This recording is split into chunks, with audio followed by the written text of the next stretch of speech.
Paul's wife, so he asked me to come here and say this. He said, Paul says, I recall that Jim was arguably one of the smartest brothers I had growing up. Sorry. He said, I feel that I got most of my desire to fix things that were broken and my inspiration from Jim.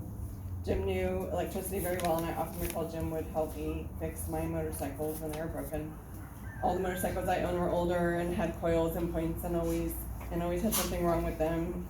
When Jim was around, he would always try to explain the process to me. When I was younger, I didn't always understand what he was saying. I was younger, and I just appreciated getting the motorcycle going. As I got older, I learned to appreciate his knowledge and wisdom. In my opinion, he was very frugal and a simple man, and he didn't need a lot of material things to make him happy. In a society where people throw things away out all the time, he was always good at keeping things for a long time and keeping them in great shape.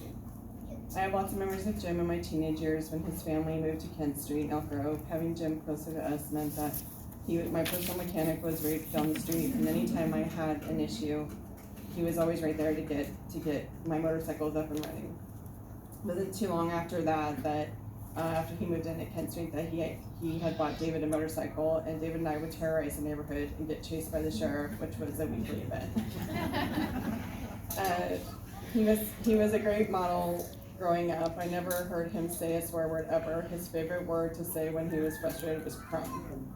If he busted his knuckles fixing my motorcycle, the word you always hear him say yelling was crumb. To this day, I still use that swear word crumb because it reminds me of him. I remember one time in particular, my parents bought me some moon boots. Moon boots are like snow boots.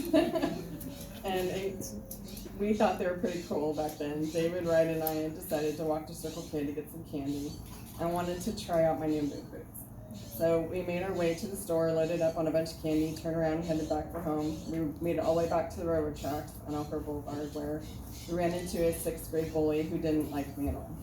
He was getting ready to knock my teeth out and threatened if I had ran, he would chase me down and beat me up.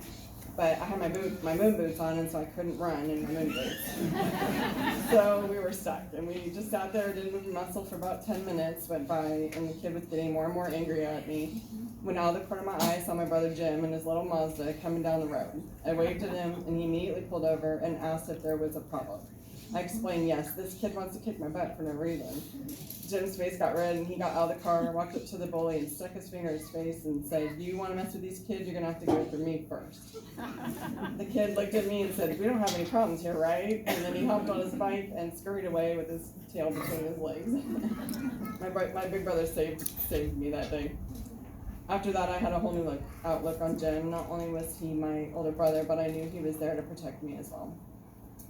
I will always have memories of Jim as long as I live. Although I'm not as gifted as him, I'm going to keep aspiring to be like him. When I found out that he passed, I was sad to hear the news, but also excited for him to be with my mom and dad and my grandma and grandpa, and I look forward to when we can all be together again.